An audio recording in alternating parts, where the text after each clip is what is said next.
Nabi sallallahu alaihi wasallam was checking the army, and he was looking at the army. He found a young man, the sword taller than him, and when he looked at him, it seemed like he's a very smart young man, and subhanallah, he's about 12, 13 years old at that time, and you could still he's excited. Then so we said that the sword taller than subhanallah said, Ya Rasulullah, please let me participate in the battle with you.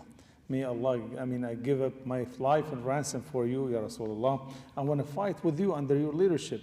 So subhanallah, Rasulullah, when he looked at him, he felt bad, sallallahu, and he was really amazed about the way he acted, the way how elegant and in speech, and how confident and how excited. So he tapped on his back a little bit and he said, it's okay, you can, inshallah, in the future, keep on, we can allow you to. It's, some kids sometimes they want to participate, you tell them no and you feel bad, but you have no choice sometimes. So Rasulullah was the most merciful man, alayhi salam, and he said, gave him a few words, nice words, then he left. But however, the young man was not convinced. He was so sad, subhanAllah. Why? Because he didn't get the honor to be around Rasulullah in the first battle in his life. So his mom was her name An-Nuwar or An-Nawar. She was basically more sad than her son because she wants her son to be with Rasulullah, especially in the first battle. However, she became like sad, and she said because his father passed away. If his father was alive, I wouldn't care because his father would have participated with Rasulullah, but I really want my son to be under the leadership of Rasulullah and participate in the battle. So, but look at, he's young, strong, devoted, excited, energetic, and subhanAllah, he did not give up. He said, probably I'll do something else. I'm too young to fight, then I'll do something else. Allah gave him, subhanAllah, that he was smart, he have sharp memory, Ali radiallahu anhu, and he memorized things so quick, subhanAllah. And right away, he mentioned, subhanAllah, to his mother, he said, what about if I learn some Islamic knowledge? So his mom was so excited about this. Right away, subhanAllah, she told her family members, some people from her tribe, he said, why don't you go talk to Rasulullah, offer him the idea. So Rasulullah, they took him to the Prophet ﷺ, and they told him, this is our son. Zayd, he memorized 17 surah, and he recited in the beautiful voice. He has, mashallah, as just freshly revealed to you, O Prophet of Allah.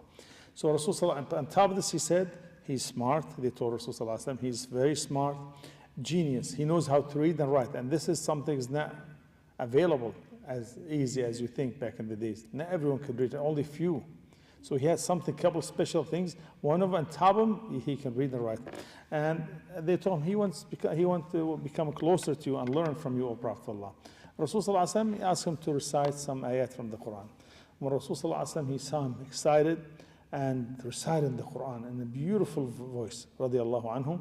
And he said, subhanAllah, as he said, even subhanAllah, he got affected by his tilawah. Zayd ibn Thabit, radiallahu anhu.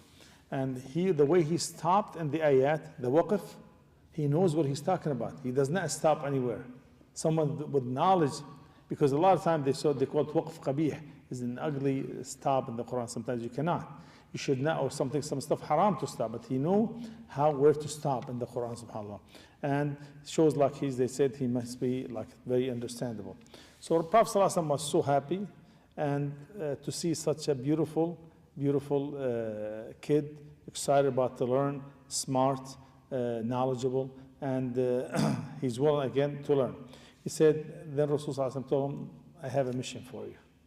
Can you learn the Jewish language quick? Because really I don't trust the conversation with them. I'm not sure if they interpreted my letters right or back and forth. Because they are the one who write, and they're the one who interpret the letter. There's none of us, the Arabs knows how to read and write at that time. They can't, I'm sorry. None of the Arabs was able to speak their language. So he said, Labbaik ya Rasulullah. I said, indeed, ya Rasulullah. Here I am, right away. They said, right, immediately started learning the language. They said he learned the language within 17 days. So imagine a language within 17 days he was able, subhanAllah, now until he was skilled with it. Very good at it, imagine, subhanAllah. So then he started being the interpreter for the Prophet sallallahu alaihi wasallam. When the Prophets need to send a letter to the Yahud, he's Zayd. They send a letter back, he the one who would translate, no one else to Rasul sallallahu alaihi wasallam. Then he learned another language they called Syriani, which is I think Syriac, I think they call it. There's a language they call talked in Sham, Syria, and other countries. They said Isa al-Islam used to speak that language. Allah knows best. And he learned this language again, all beside the Yahudiyya, the Jews language, and the others.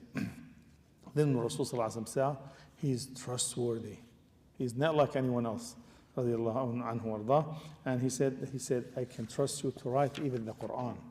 So when he hear when Rasul sallallahu alaihi wasallam the Quran revealed to him, right away here's Zayd, call him, write the Quran for me. And there's the moment you know a person from the Sahaba, he was writing the Quran, that means he is 100% trustworthy. This is not a mission for anyone. Only few. Even the Sahaba, they're all trustworthy, but on top of it, they're able to write, and Rasul sallallahu alaihi wasallam have trusted them, definitely there's something special. So he told him, write, and he writes exactly, subhanAllah. And he was basically taking the Quran from Prophet ﷺ gradually, ayah by ayah. Whatever comes down, he used to write it. So he learned the Quran immediately from the mouth of Rasul ﷺ directly, without even a mediator, right away. SubhanAllah. So what they said, the lucky young man, he basically becomes the Quran his specialty. And he basically became, if you want to ask anyone about the Quran, they ask the young man Zayd, radiallahu anhu. So imagine he was 13, the second year of Hijrah. Rasulullah he died in the year 10th of the Hijrah. So at 13 and 10 and 8, so 21 years old. He was 21 years old when the Prophet died, and still was one of the people, the one who specialized with the Quran. If they need any question, they go to Zayd. And when they compiled the Quran together after the death of Rasulullah, they put it all in one book, because each one of the Sahaba, they had some of the Quran. Then Abdur he decided to make it all in one book, Jam' al-Quran, they call it, compile the Quran. He said, on top of those, the leader was Zayd ibn Thabit. He was the head, radiallahu anhu warda.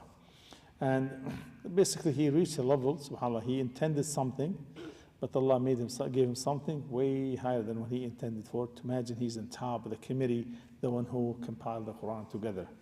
And subhanAllah, the Quran, as the scholar said, when you teach your son the Quran, and the Quran will teach him everything. Teach your son the Quran. And you learn the Quran will teach you things. You find yourself, you have proofs and evidence about everything and you do in your life. So Zayd ibn Thabit, he said, subhanAllah, he was very sharp opinion. And when they need some advice, they go to Zayd radiallahu anhu. Why? Because of the Quran. And the story after the death of Rasul sallallahu alaihi wasallam, he was laying in the masjid of the Prophet sallallahu alaihi wasallam as a deceased. And the Sahaba now, they differ who's going to be the Khalifa, who's going to be the leader after the death of Rasul sallallahu alaihi wasallam. So they called Saqifa. Saqifa is place they used to meet, they called Saqifat Bani Sa'ida. Place the Sahaba they used to stay in, or to negotiate, or to talk. So they went there. The Ansar mean the local people of Medina. They said the Khalifa should be from us, the leader, because the Rasul sallallahu alaihi wasallam came to us, and really we supported the Prophet sallallahu alaihi wasallam. The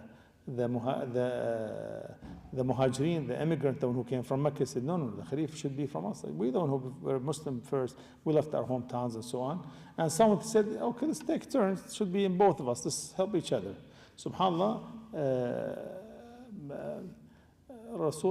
Zayd ibn Thabit radiallahu anhu, right away said, Ya ma'ashar al-Ansar. He talked to his people, O Ansar, he said, SubhanAllah. Rasul sallallahu alaihi wasallam was from among the Muhajirin. He was an immigrant. He was not from the local people of Medina. SubhanAllah. So his Khalifa, the leader after him, should be from the Muhajirin like him. So, and as we helped Rasul sallallahu alaihi wasallam, we will help his Khalifa, the leader after him.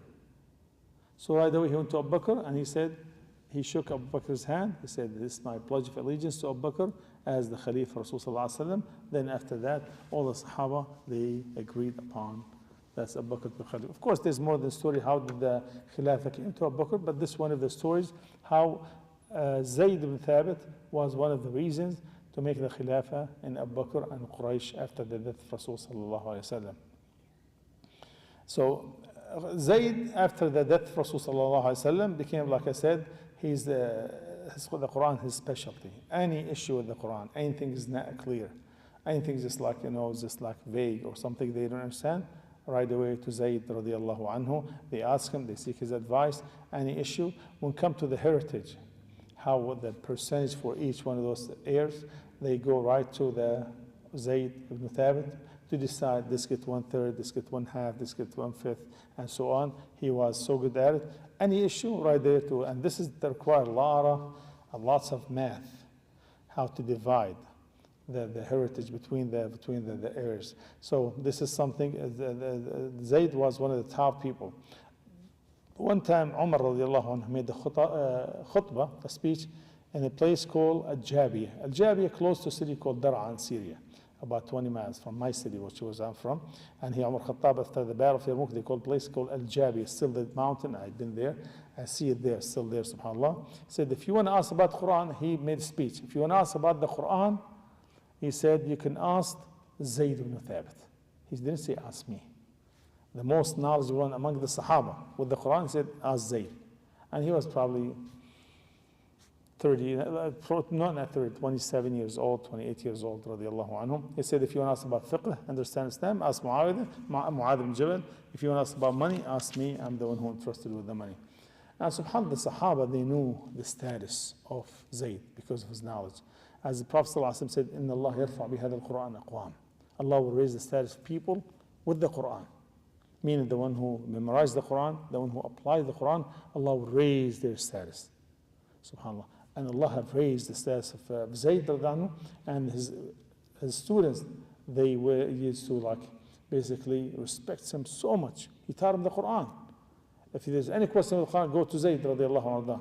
One time he was going on the horse, about to ride his horse. So Ibn Abbas, he held the leash for the horse. And this usually your worker, your young boy, your son, or someone less than you. Ibn Abbas, the Prophet ﷺ's cousin. He's a highly respected person. And he's from Al-Bayt, the household of Rasulullah ﷺ. And he was very knowledgeable. But he knew that Zayd ibn Thabit, he had the high status now.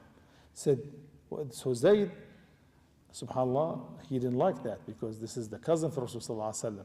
So why are you doing this? He said, well, we were taught to respect our scholars, our shuyukh, our people of knowledge. So subhanAllah, he said Ibn Abbas, so Zayd, he held his hand and he kissed his hand. Zayd kissed Ibn Abbas' hand. After that one held him as a young boy or a worker because he's humble. He said, well, you are my sheikh, my scholar. So he held his leash for him to ride. Because when you're about to ride the horse might keep on walking. But if you hold him with the leash, will stop, right? So after in return, Zayd, he held Ibn Abbas' hand and he kissed it. He said, well, you were taught to respect the scholars, and we were taught to love and respect the people of the household of Rasul sallallahu alayhi wa sallam. Then, subhanAllah, he lived a few years later. Then he died, radiallahu anhu. So almost the whole ummah, Medina, every single Sahabi was crying for the death of Abu Hurairah, the death of Zayd ibn Thabit. Abu Hurairah radiallahu anhu said, today mata habru hadhihi al-ummah, subhanAllah. Today died the habr. Habr means the person with lots of knowledge.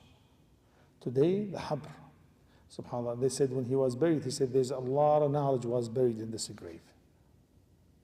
Lots of knowledge. They were in his brain, his heart. They were buried in this grave. And he said, may Allah subhanahu wa ta'ala replace this ummah with Ibn Abbas. Ibn Abbas was the best one to replace Zayd ibn Thabit radiallahu anhu ardah. So this is the story of Zayd ibn Thabit radiallahu anhu. Inshallah, if Allah gives us life, we'll see you with another companion next Tuesday, inshallah, at the same time after us.